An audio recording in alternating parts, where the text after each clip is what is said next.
नमस्कार दोस्तों, आशा है आप सभी अच्छे होंगे। और आज हम देख रहे हैं कि ईरान, इजराइल और अमेरिका का युद्ध एक नए क्षेत्र में पहुंच रहा है और धीरे-धीरे वो दूसरी तरफ एक दूसरे एंगल की तरफ जा रहा है।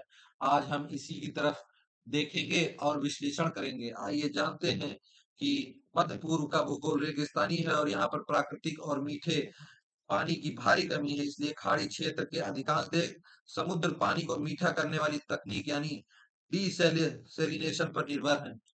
जो समुद्र का पानी होता है, इसी को खारे लवणता को हटा करके मीठे पे पानी में बदला जाता है, इसे डिसैलिनेशन कहते हैं। About 40% of the world desalination capacity is located in the region. Many Gulf countries have obtained 17 to 90% of their fresh water for desalination plant.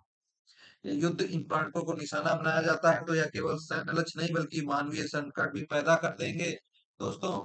और ये देखते हैं एक पिक्टोरियल ग्राफ के माध्यम से कि किस तरीके से डिसैलिनेशन प्लांट है और 75 डिसैलिनेशन प्लांट है, इनकी क्या क्षमता है, कितने समय में कंस्ट्रक्ट होते हैं, क्या कॉस्ट आती है। ऐसे ही ऑयल के बारे में है कि ऑयल कितनी रिफाइनरीज हैं, उनकी क्या क्षमता है, क्या कैपेसिटीज है। इस तरीके से हम देखते हैं एक पिक्टोरियल ग्राफ के माध्यम से। आइए देखते हैं कि प्रमुख क्षेत्र कहाँ-कहाँ पर डिसैलिनेशन प्लांट स्थित हैं। जैसे आप देख सकते हैं ये गल्फ, पर्शियन गल्फ और Gulf of Oman, UAE, Oman इन सभी जगहों पर उपस्थित है और इन पर ईरान हमला कर सकता है क्योंकि ईरान पर अमेरिका के द्वारा अटैक उनके डिसैलिनेशन प्लांट पर किया गया है। देश और विश्व के प्रमुख मेजर डिसैलिनेशन फैसिलिटी कहाँ-कहाँ पे है। रास अल खैर डिसैलिनेशन प्लांट सऊदी अरब और दुनिया के सबसे बड़े प्लांटों में से एक है। बिजली की क्षमता लगभग 2400 मेगावाट। सऊदी अरब के कई शहरों में पानी देता है। ऐसे जबेल अल पावर ये दुबई की जल और बिजली आपूर्ति दोनों का बड़ा हिस्सा पूरा करता है दोस्तों।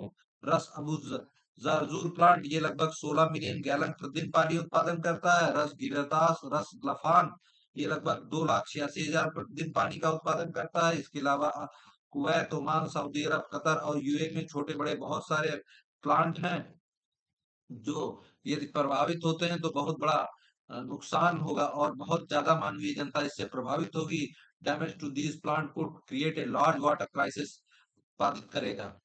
Country most dependent desalination plant पे जो डिपेंड है, कुवैत लगभग 90% पानी का डिसैलिनेशन करता है। सऊदी अरब लगभग 70%, ओमान 86%, बहरीन लगभग पूरी तरह से निर्भर है और ईरान, इजराइल लगभग 80% पानी इसी तकनीक से प्राप्त करता है। और इसके संभावित रणनीतिक परिणाम बहुत ही भयंकर होंगे। Economic of cost of war, बड़े शहरों में पानी की संकट उत्पन्न हो जाएगा, सामाजिक अस्थिरता उत्पन्न होगी, ऊर्जा उत्पादन में कमी होगी और जो अमेरिकी सैन्य ऑपरेशन है ये एक्सट्रीमली एक्सपेंसिव मॉडर्न वॉर होते हैं। यूनाइटेड स्टेट का 500 मिलियन से 1 बिलियन तक खर्चा हो रहा है और 2-4 इंटरसेप्टर मिलियन डॉलर पर खर्चा हो रहा है। और इसराइल भी आयरन डोम और एरो मिसाइल डिफेंस लगभग 50,000 से 1 लाख डॉलर की एक इंटरसेप्टर मिसाइल पड़ती है। 2000 से 4000 मिलियन डॉलर प्रतिदिन खर्चा होता है। ईरान की लागत थोड़ी हल्के और कम कॉस्टली हथियारों से लड़ रहा है। 100 से 300 मिलियन डॉलर प्रतिदिन खर्चा आता है।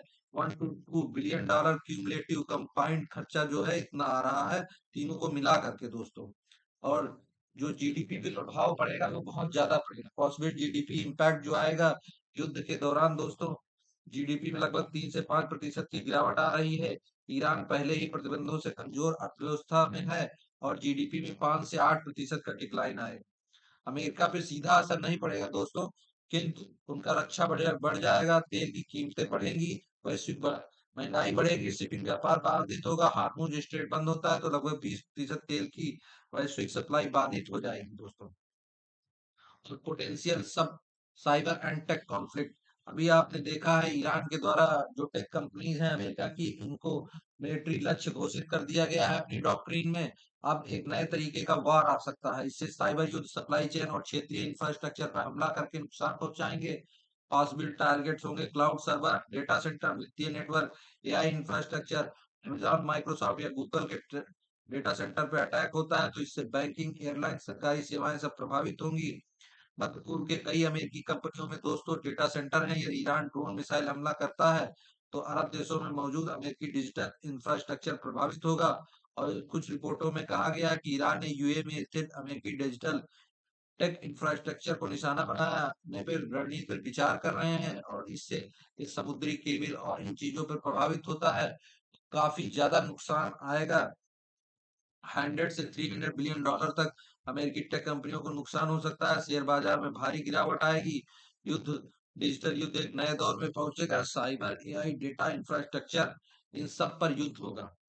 और अब आते हैं युद्ध के गुणात्मक और क्यूमुलेटिव एनालिसिस के ऊपर। The conflict represent asymmetric warfare. America और इजरायल तकनीकी रूप से बहुत शक्तिशाली है दोस्तों। ये एक अलग तरीके का भू स्तरीय भू राजनीतिक संघर्ष है। इसमें एक शक्तिशाली देश कमजोर देश के ऊपर हमला कर रहा है।